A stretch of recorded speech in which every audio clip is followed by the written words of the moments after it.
Welcome everyone to Dead Talk Live. I'm your host Viz. Want to welcome everybody to the show. Hope you could spend the next hour with us. If you are joining us for the first time and want more information about our show, please visit us on the web at deadtalklive.com. This show is streamed live every day, Monday through Friday, on YouTube, Instagram, Facebook, Twitch, and Twitter simultaneously. Again, I want to say a big thank you to all our moderators across Instagram, Facebook, Twitter, Twitch, all the platforms, Twitter. Thank you guys for the amazing work and job that you do. Of course, I want to welcome our viewers. We got Philip Thompson, CC Wheezy. Philip Thompson is both on YouTube and Facebook. Make sure you don't want to miss any angle. Welcome, Philip. Lindsay Sparks is with us from Canada. Lisa is with us as well on Facebook. Vanessa is joining us on Instagram. Carol Ass with the kick-ass name on Instagram is joining us. Welcome, Carol. Marie is joining us. Oh, Marie has changed her Instagram handle. That's right. So I'm going to, you guys are like, where's Marie? Where's Marie? Marie's new Instagram handle is Dead Talk Live Moderator.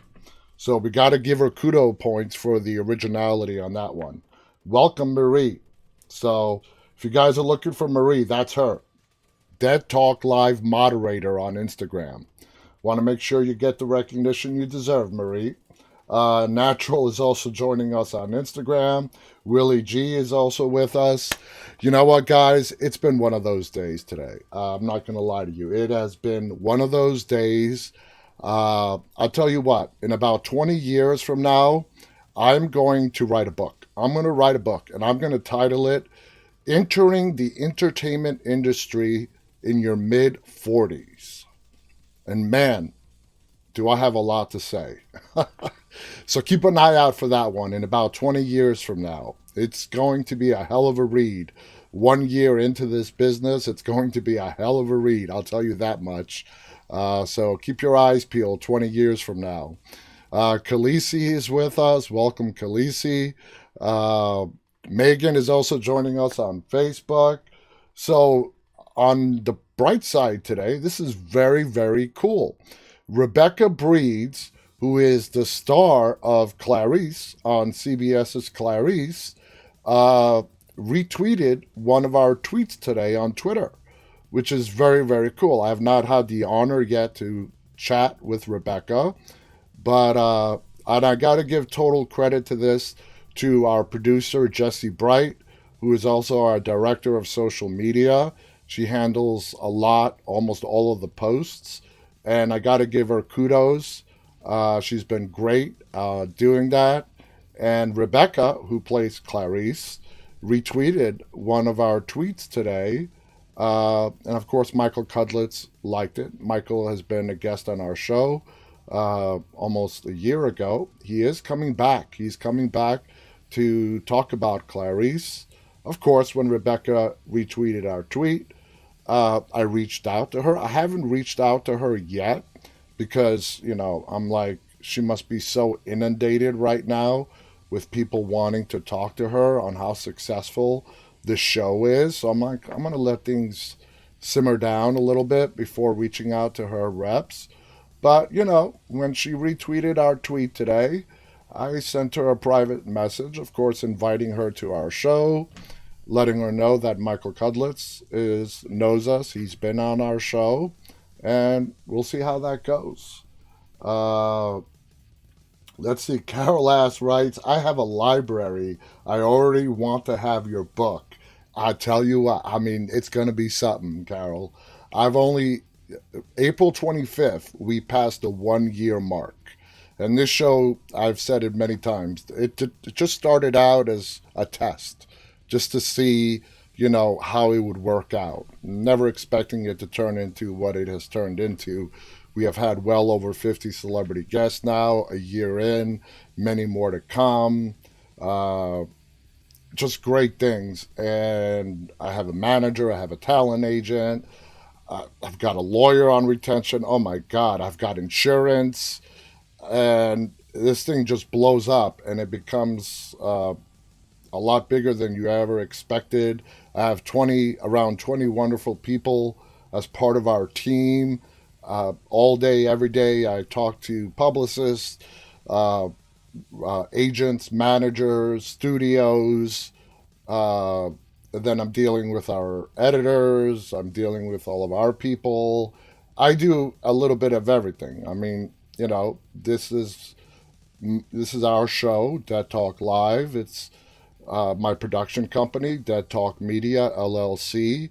So something that started out as just a test and an experiment has exploded into what it is today, and it's great. It's great, but you are really exposed to a world that you know we don't know as fans. Now I don't even know where to place myself anymore. It's sort of blurry. Am I in that world? I know I've definitely I'm in the door. So I guess I am a part of that world. I'm talking to all these people. I'm meeting amazing new people. There really are such amazing people in this industry. They're wonderful. They're great.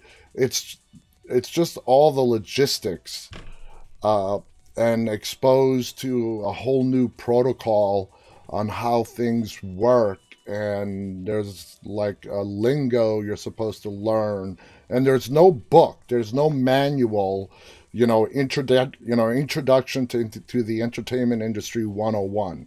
No, you got to learn as you go, and it's a very tight line you have to walk. You got to take some risks.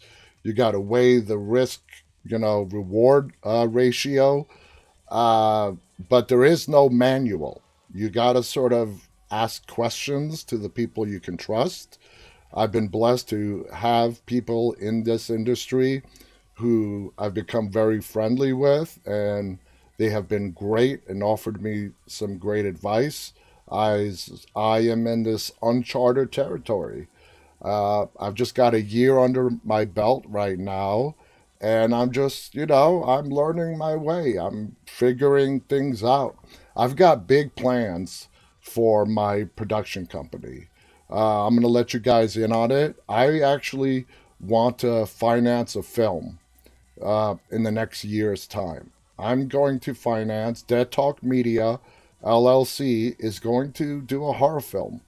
Uh, it's pretty much going to happen. Uh, Please don't start sending me scripts yet. I'm not in that.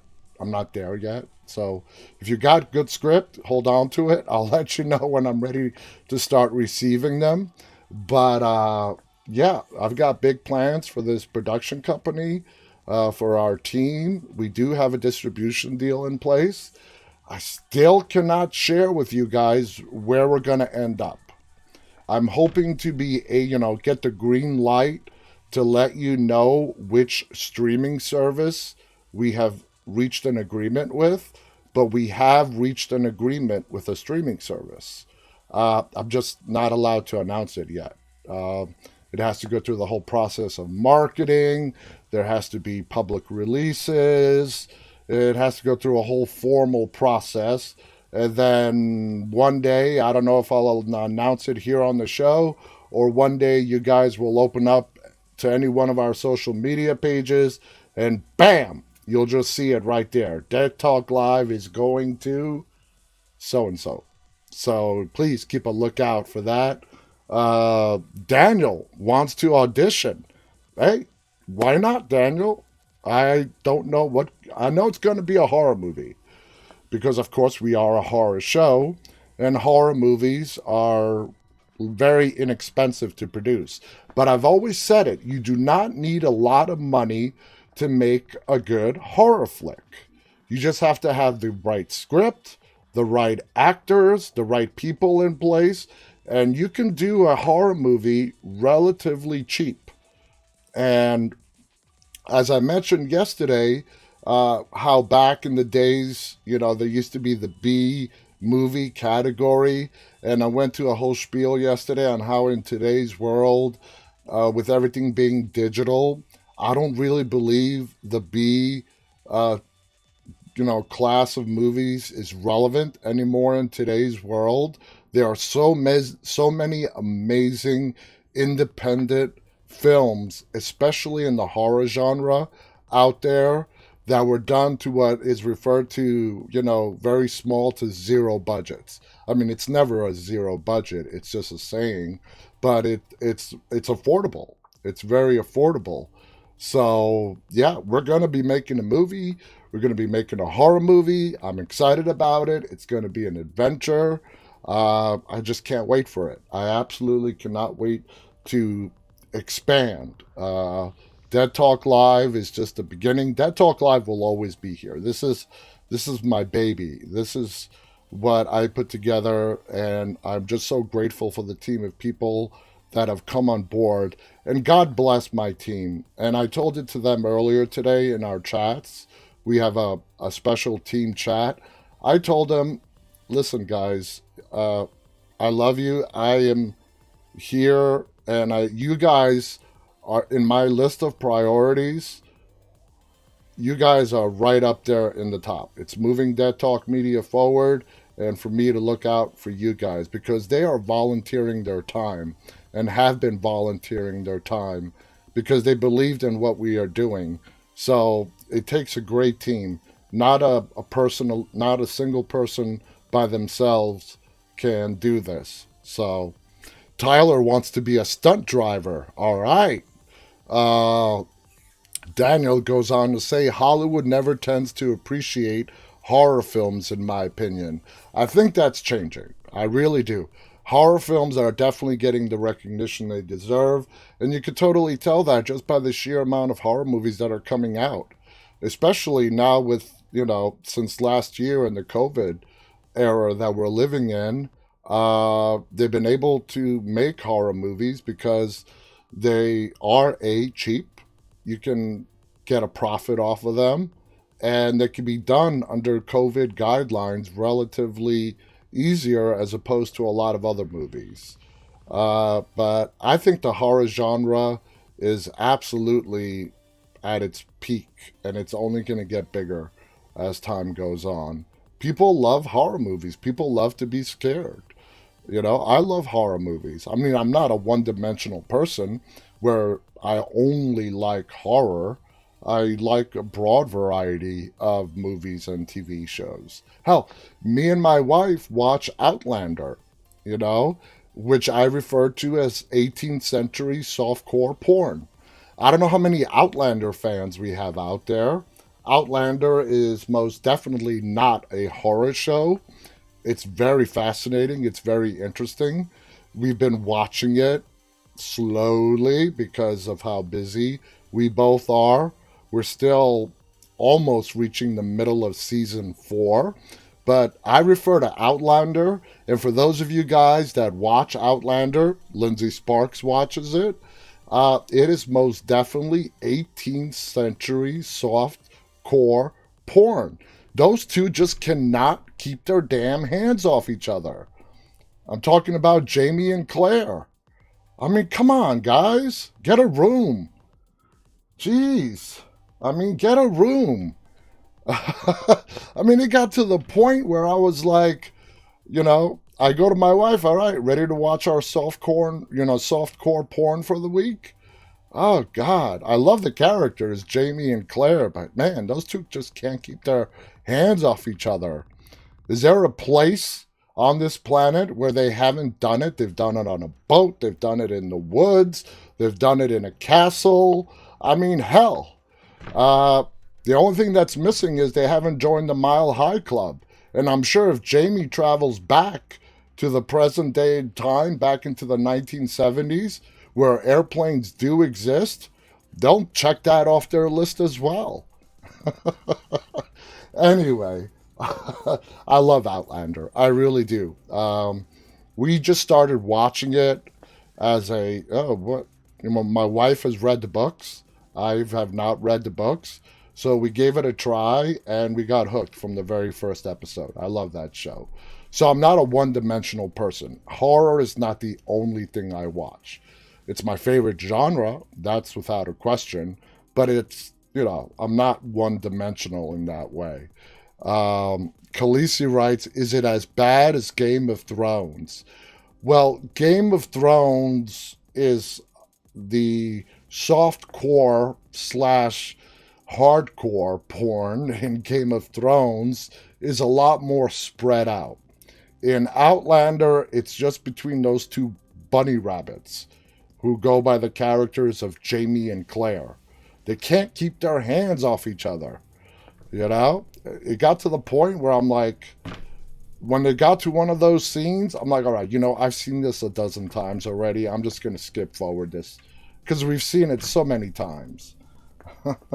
All right. Enough of me rambling. Let's get on to some news, all right? How horror fans really feel about the 80s special effects versus CGI. Now, this should be interesting. When digital effects and CGI began appearing in films in the early 90s, the possibilities of the technology seemed limitless. While some of those early efforts were pretty rudimentary, films like Terminator 2, Judgment Day, which was released in 91, Jurassic Park, 92, showed just how much potential the new special effects had. However, as technology became more and more powerful and directors began to implement it for more specific needs, some viewers felt it was coming at the expense of the practical effect techniques developed over the vast film history that preceded it. After all, filmmakers have used creative props, sets, and special effects to show audiences something special ever since George Méliès shot A Trip to the Moon in 1902. The director used some of the same effects in the first horror film ever made. In the beginning, practical effects had a critical advantage over CGI. Price. That's why the folks behind horror movies, often films produced on a lower budget, mastered creative practical effects in the 80s and 90s. However, as time marched on, CGI became more accessible and affordable. And to give you the perfect example, just look at my background. It's a screen, that's CGI right there. It has become a lot more affordable and practical, presenting a very price-friendly alternative to constructing elaborate practical effects. These changes have been divisive amongst horror film fans who took to the internet to let people know how they really felt about classic 80s special effects versus computer-generated graphics. The debate between whether old school practical effects were better suited to horror films than CGI has gone on for decades at this point, and proponents of either side can be found on forums, of course, such as Reddit. One thread started, asked fellow horror fans if they agreed with their preference that cheesy 80s special effects are way better than CGI. The post received hundreds of comments, with many users reminiscing about the transformation of Frank in the 1987 film Hellraiser. Oh God, was that gruesome. As a particular favorite, one particularly insightful post noted that not only do practical effects have a tactile presence in the final film, but they also provide a tangible object to which actors can respond. Excuse me. And that is absolutely true. Put yourself in the actor's position for a second. You are standing in front of this giant green screen, and you are supposed to act and interact with things that are not in your physical environment. That is very difficult to do. And kudos to all the actors today who do that. But what they're trying to say back in the 80s and 90s, when that did not exist, and it was just purely, genius special effect artists. And of course, Tom Savini is the first one that comes to mind. He was the master of it. they had to come up with actual physical props that the actors can interact with, and probably made their performances a little bit more realistic. Maybe that's a debate you could have. Another person wrote, a lot of practical scenes look better than CGI too, because the actors actually see what is in front of them, at least in some form. However, other fans saw the value in the positive implementation of either technology.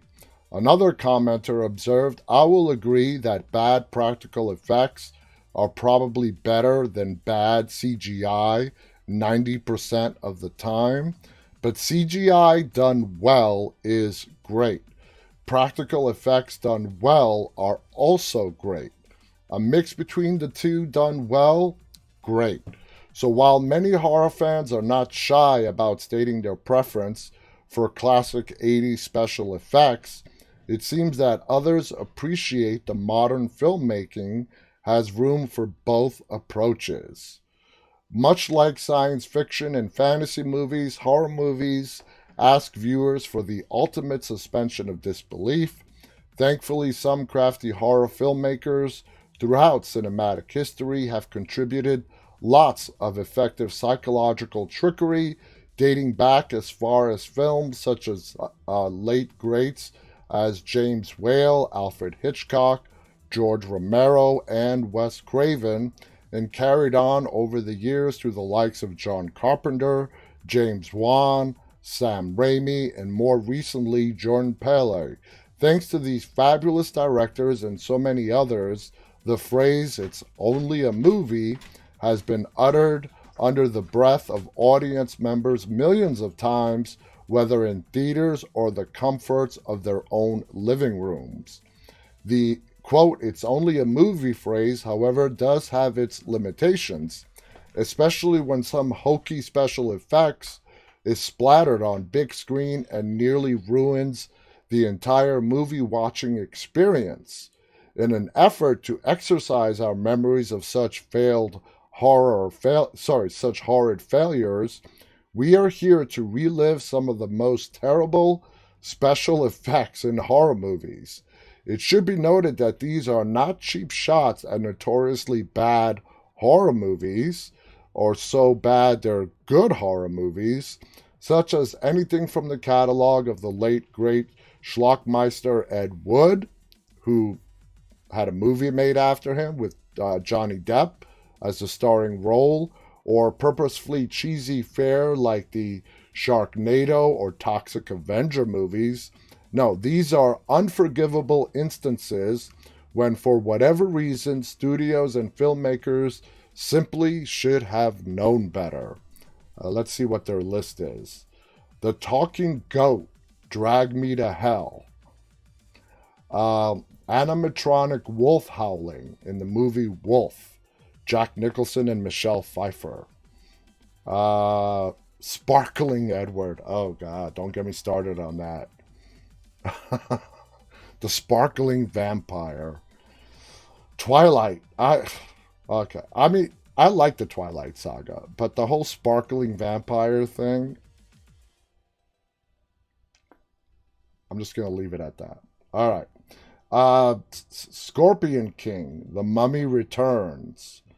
The werewolf transformation in Van Helsing. That's Hugh Grant right there. No, not Hugh Grant. Sorry, Hugh Jackman. My bad. Shark Attack Explosion in Jaws 3D. Let's see. Bad to the Bone in the movie Piranha 3D. Head Games, the movie The Faculty. Hulking Mr. Hyde in the movie The League of Extraordinary Gentlemen. And some of these are not low-budget films. Cat Attack in the movie Let the Right One In. Dinosaur Stampede, Peter Jackson's King Kong. Every werewolf scene, An American Werewolf in Paris. Oh, there's a movie where the CGI of the werewolf ruined the movie. You know, anyone who's watched American Werewolf in Paris, For me, the one thing that stands out is just how horrible of the job they did in creating that werewolf. Now, take the original, An American Werewolf in London, where that was done by John Landis and Rick Baker, I believe, was involved, I think, was amazing. That transformation scene in American Werewolf in London, all done by practical special effects, was absolutely amazing. And then you go, forward and to American Werewolf in Paris, and they use this CGI technology, and just take a look at the picture right there. That's the werewolf. I mean, the wolf portrayal in American Werewolf in London is 1,000 times better than this. So that's it. That's the end of their list. So for me personally, guys, I love CGI. I love practical effects. I'm not picking a side. Uh, CGI in today's market has brought us some amazing movies. Uh, Go all the way back to Titanic, a non horror film, Titanic, which was the number one grossing film there for a while. A lot of that was CGI, early adaptation of CGI. And but then you have other scenes. We all know the infamous deer scene from The Walking Dead CGI, which for whatever reason was a not so great CGI moment in a show that is full of CGI that is amazing on The Walking Dead. But somewhere along the chain of command, that deer made it into the episode without anybody going to the special effects people and say, hey, you know what? Man, that just doesn't look right. It just doesn't look right. And that deer, poor deer, even though it's a fake deer, has become the butt of so many jokes uh, in the Walking Dead universe. So, just examples of both. Let's go back to even earlier, to Dawn of the Dead. You had the blue zombies. George Romero wanted to show throughout the progression of Night of the Living Dead, Dawn of the Dead, and Day of the Dead, how the progression of the zombies happened. And Dawn was like right in the middle, still freshly dead, but have been decomposing for a little bit. Therefore, the blue.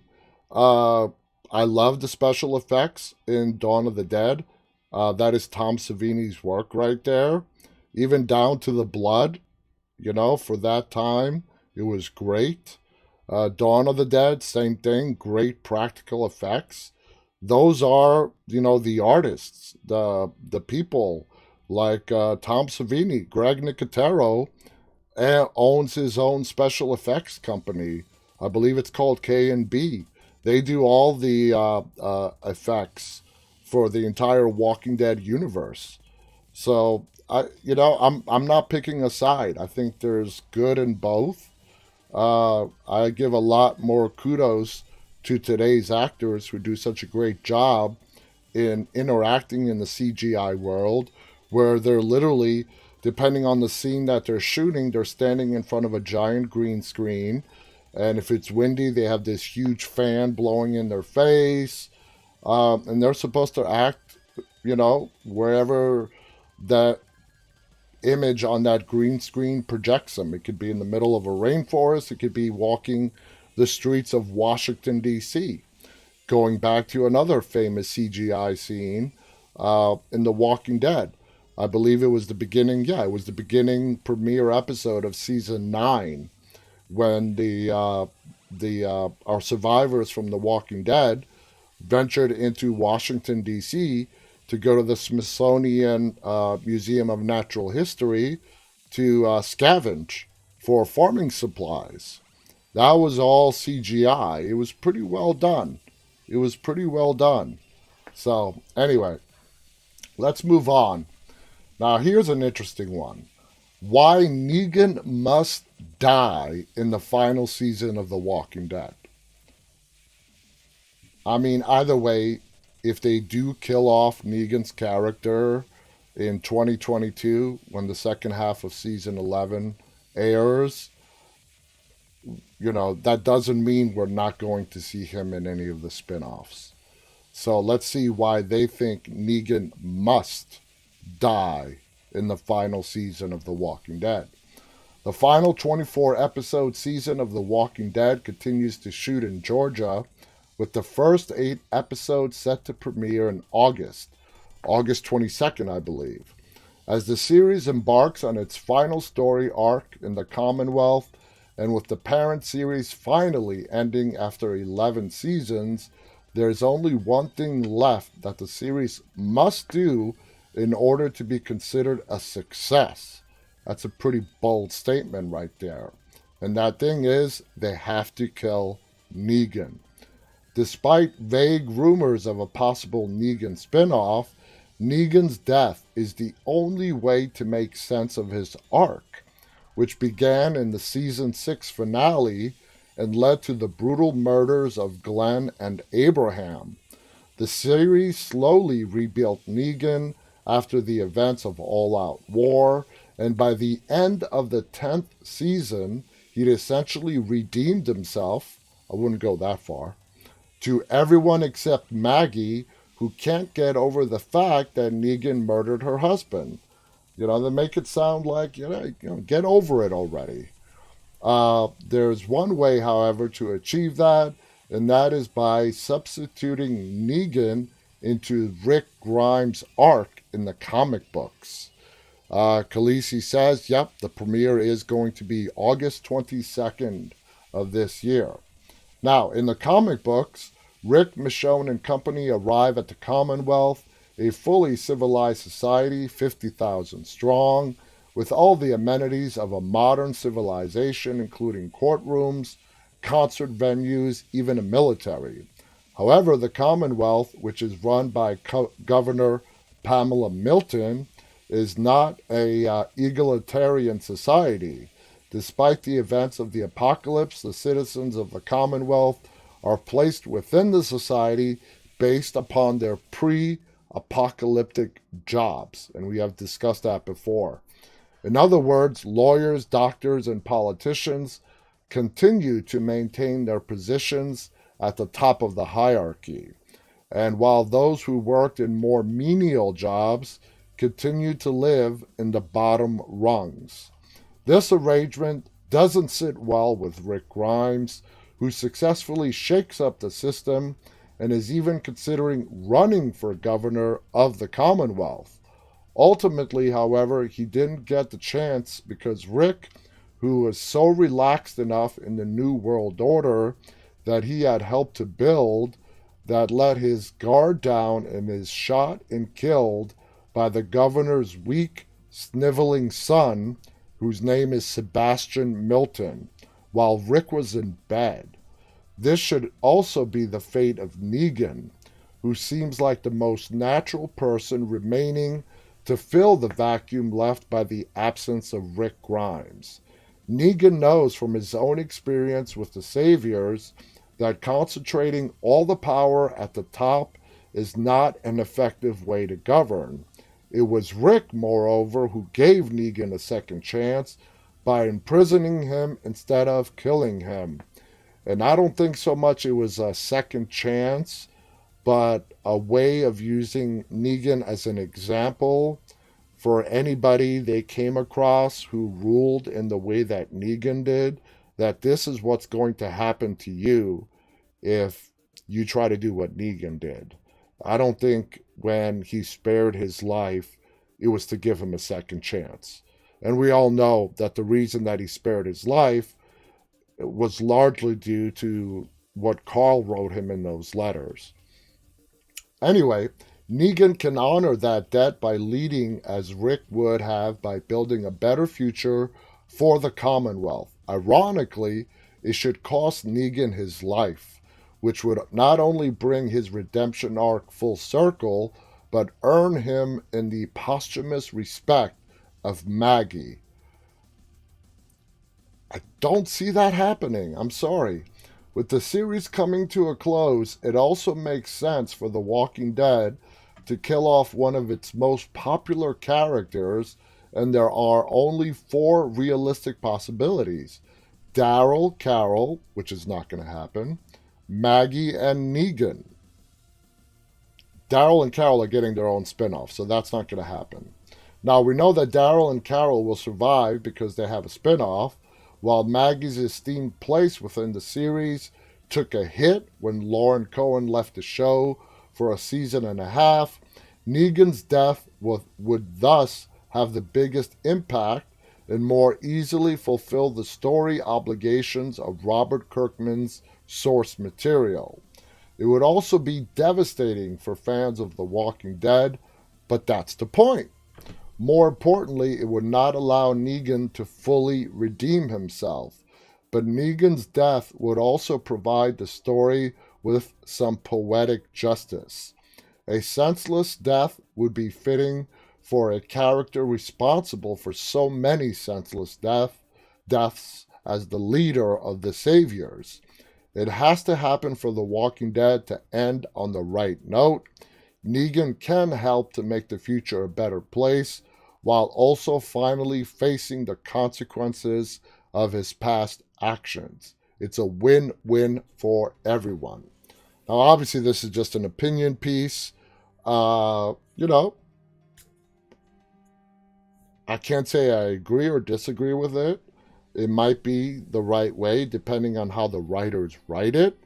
I think if they end the Walking Dead main series with Negan dying a senseless death, it's really going to put off a lot of people.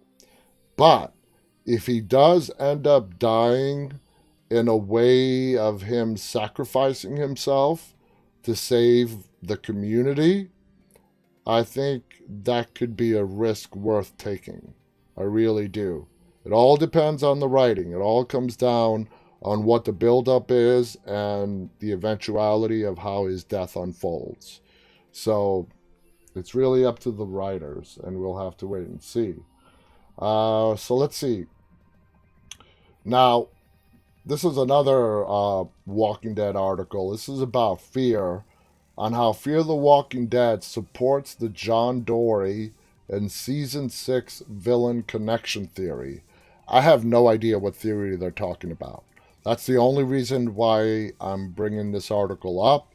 You can see right there in the picture, you see John Dory, obviously, and our newest villain, Teddy, played by John Glover. Fear the Walking Dead Season 6, Episode 11, all but confirms that the theory about John Glover's Teddy being connected to John Dory's backstory. I have no idea what they're talking about. Fear the Walking Dead's latest episode, all but... Okay, I hate when they repeat that. It's been speculated for a while that John Glover's Fear the Walking Dead character would turn out to be the same person that was previously discussed by John in episode 4. I'm trying to remember what they're talking about.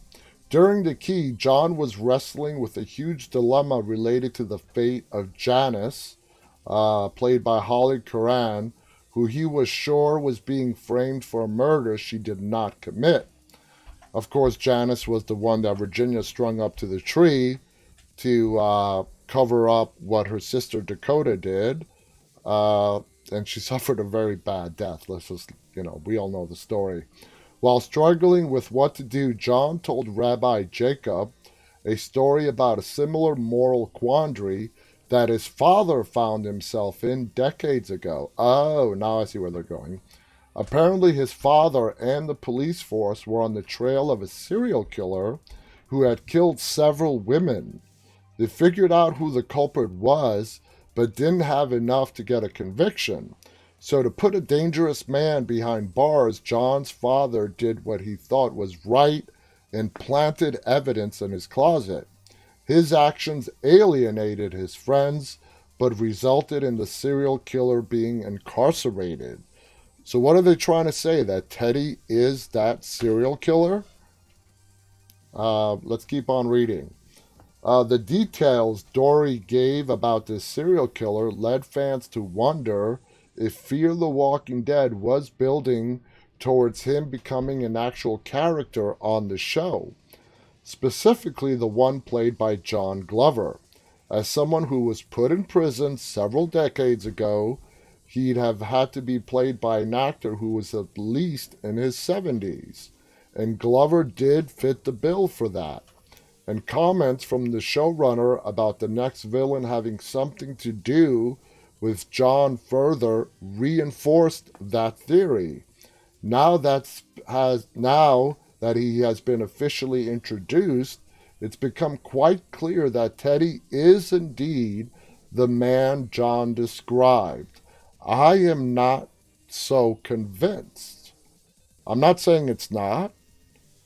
And if it is, well, John is dead. Uh, is there any way to connect him to that story? The only person that we know who knows about that story is Rabbi Jacob, Peter Jacobson. Now, I know that Rabbi Jacob is coming in for a big story. Peter Jacobson is just too great of an actor to keep him in the background as they have been for a while now. There is a story coming for him, and it's going to be a huge story. And this might be it, because John Dory only told that story to the rabbi. So that could be it. Now that, so where was I? According to John, he brainwashed people into believing his extreme ideas about death and new beginnings, which sounds exactly like the end is the beginning philosophy that is being taught by Teddy, which is being wholly embraced by people like Derek, who's now deceased, Riley, and dozens more. What should have washed away any lingering doubts about the connection between the two is Teddy's people using embalming fluid in episode 11. This reveal matches up well with what is known about that serial killer who John called a 2-bit mortician. So the clues are adding up. Plus, he ran a compound in the Houston area, which could be where Teddy's base, the holding, is located. The two, that'd be interesting if they bring the Walking Dead universe back to a prison. The two being the same character speaks to how dangerous and twisted this person really is. It appears that Teddy has been murdering innocents long before the zombie apocalypse even happened. What makes him even more threatening in his charismatic persona, Wes, played by Colby Holman, was both disgusted and horrified to see that Derek had become quote-unquote lost because of Teddy.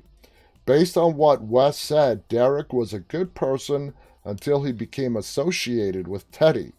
Teddy's ability to turn people like Derek into murderers provides a lot of insight into what Morgan and his group are up against in Fear the Walking Dead Season 6 and perhaps Season 7 as well. And I can almost guarantee you this whole Teddy storyline is not going to wrap up in the next 5 episodes. It's not. This is going to spill over into Season 7. It could be that as their final conflict heats up, one among them will end up discovering Teddy's past and attempt to expose him. And that would be a great storyline to give to Rabbi Jacob. Peter Jacobson, who has been a guest on our show, is an amazing actor. I have known him. I've been watching him on the screen for so long now. He was a huge part of the show House, and it was such an honor to have him on this show and to talk to him for a full hour. It would have been fitting for this role to go to John, but unfortunately his death makes that impossible. So what do you guys think? Do you think Teddy is that crazy serial killer that John Dory told Rabbi Jacob about? I mean, everything that happens on The Walking Dead, every conversation has the ability to, if it's being, if time is being spent on it, like the amount of time they spent on John telling that story, it's done for a reason. It's done for a purpose. And I think that would be great. And I know there's a big story. I mean, I don't know, no, but there has to be a big story coming up for Rabbi Jacob.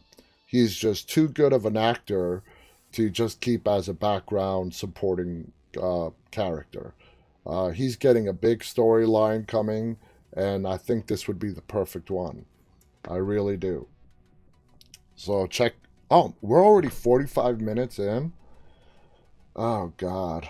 All right. Let's see. I wanted to find this out. Why American Horror Story Season 10 will be split into two parts. Now, as we've discussed before, there's going to be two stories in the upcoming American Horror Story. One is going to be by the sea, the other one is going to be by the sand. Beyond that, we really don't know much else about it. It is returning for its 10th season later this year. Fans will find a return to the familiar as well as some changes. For one, the upcoming season will run with the title Double Feature, which will mark the highly anticipated return of actor Sarah Paulson and Evan Peters, and their absence was so felt in 1984.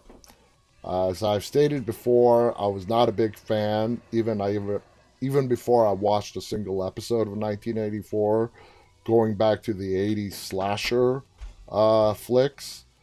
But definitely not having Sarah Paulson or Evan Peters in it hurt that season badly. And I'm so happy that they're both coming back. They're two fan favorites of the show veterans who both took a break from the FX horror series last year.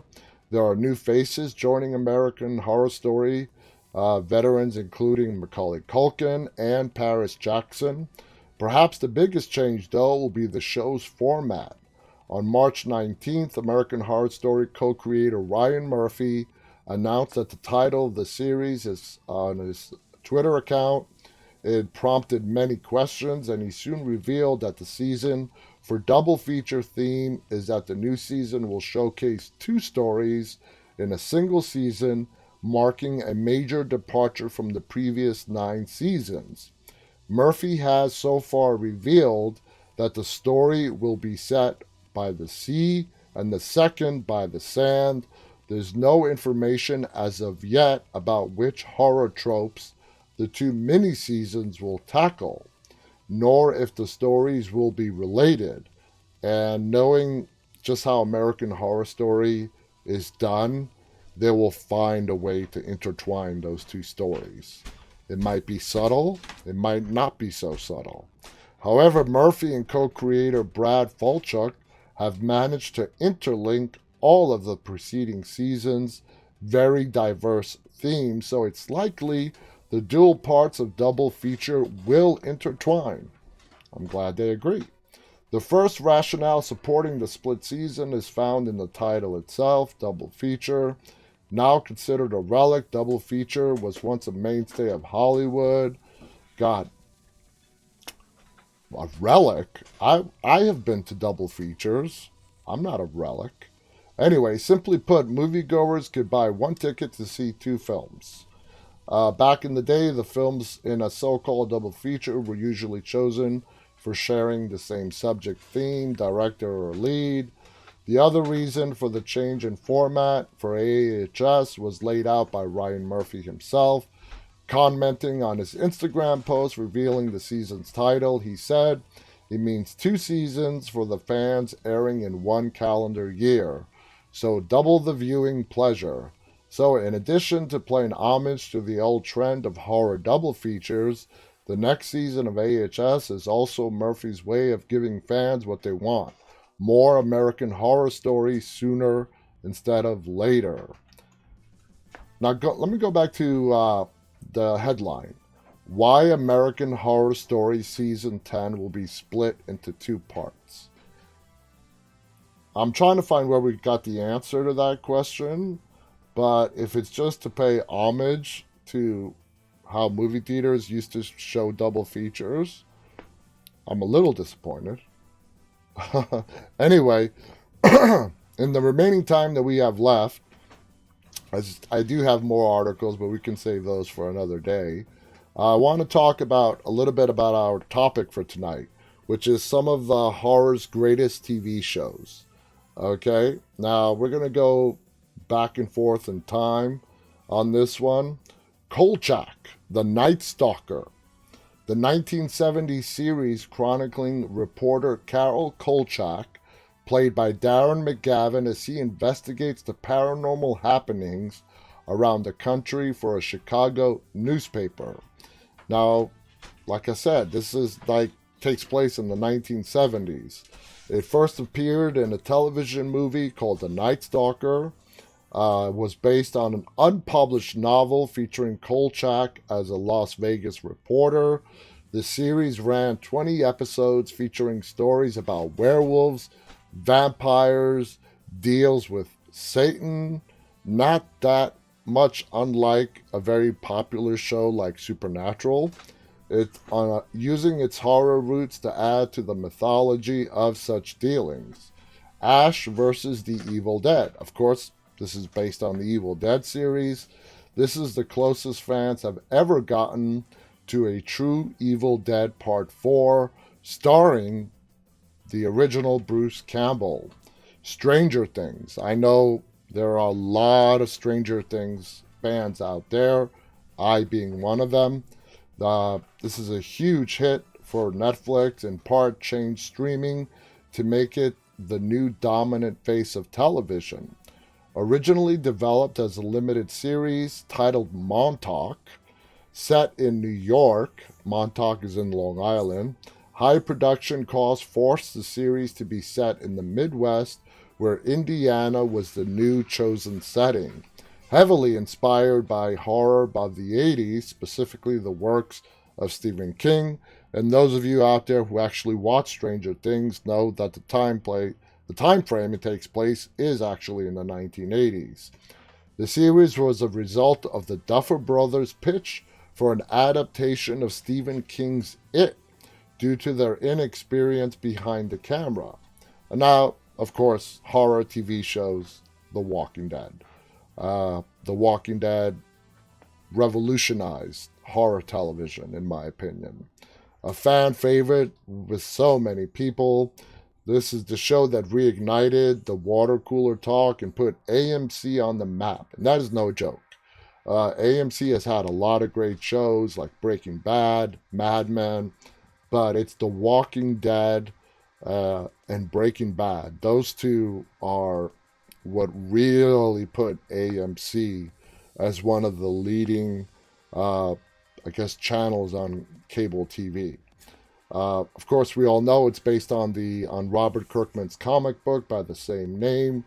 Kirkman's approach to the show was to make it different from the comics, so anyone who read the comics would still be surprised on the twists and turns and differences taken on by the TV show, but still holding true to a lot of what the comic books were about. It is the number one rated cable drama still to date. The Walking Dead is the number one cable drama, which is a big title for it to hold. So moving on to another AMC hit, I mean, Nosferatu on AMC is the modern twist on vampires. It is based on a novel by Joe Hill. It is a great show. I feel like it just did not get the recognition that it deserved. And even though it was popular, it nowhere near reached the popularity of The Walking Dead or other AMC shows like Breaking Bad, Mad Men, and so on. Of course, Supernatural. I think Supernatural has gone on for 15 seasons. It's a true powerhouse in horror television. The Warner Brothers original series that chronicled the Winchesters as they hunted just about every supernatural creature there is. the longest continuously running American horror and fantasy series, lasting 15 years with over 300 episodes. The series was particular in its use of Judeo-Christian mythology, but also referenced mythology from other cultures such as Nordic, Native American, Hindu, and others appearing on the show as well. And I know we have a lot of Supernatural fans out there. Lindsay Sparks says, I love Supernatural as well. Let's see what else we have on the list here. From Dusk Till Dawn, Robert Rodriguez, El Rey original series adapted from the very great horror flick, vampire flick, retells and alters the events of the first film, including adding in characters like Seth Gecko's wife. Unlike season 1, seasons 2 and 3 don't adapt subsequent films in the franchise and continue the story started in season 1, which a lot of people liked. Let's see, Castle Rock, the fabled city of Stephen King's works telling the odd horror tales around the universe of King's work. It's a unique Stephen King adaptation. Neither season of Castle Rock is based on a particular book, but the town instead. It does reference numerous King's works, such as The Shawshank and Misery, featured Pennywise actor Bill Skarsgård in both seasons, albeit only in cameos in season 2. One of my all-time favorites, The X-Files. I grew up watching The X-Files. You know, Scully and Mulder. You know, David Duchovny and Gillian Anderson. You know, what a great TV show. So yeah, back in the 90s, I remember, you know, when it was time to watch The X-Files, this is before DVRs and all the stuff, where if you actually wanted to watch a show and were not available to watch it live, you would have to program your VCRs. That's right. But I was there. I believe the original, I believe The X-File, of course, I know it aired on Fox, and I believe it was Friday nights. I could be wrong on that. My memory could be failing me. But The X-Files, I mean, it's iconic. It has produced so many movies after the original show ended. They actually brought the series back for 2 seasons to sort of wrap up the storyline. And both actors, more in particularly Gillian Anderson, said, that's it, I'm done with The X-Files. The way they wrapped it up, I think gave it good closure. I mean, The X-Files spanned so many decades. To be able to wrap it up in a small synopsis is just utterly impossible. So I'm just not even going to try. But if you have not watched The X-Files, you know, and are in the mood for a good long binge, definitely check it out. Anyway, I'll do one more on our list. I'll just mention the title. I love this show, and that's FX's The Strain. It is vampire based, but with a completely different twist on it. Anyway, guys, we have less than a minute. Thank you so much for tuning in tonight. It's been a great hour. Love talking to you guys every night. Please visit us at deadtalklive.com. You can be a part of our live audience Monday through Friday, 9:30 p.m. on YouTube, Instagram, Facebook, Twitch, and Twitter. I'll be back on with you guys tomorrow night. Khaleesi writes, The X-Files was on Friday nights at 9 p.m. You see, my memory is not failing me. I'll see you guys tomorrow night, which will be Friday night. Until then, stay safe and always stay walking. Good night.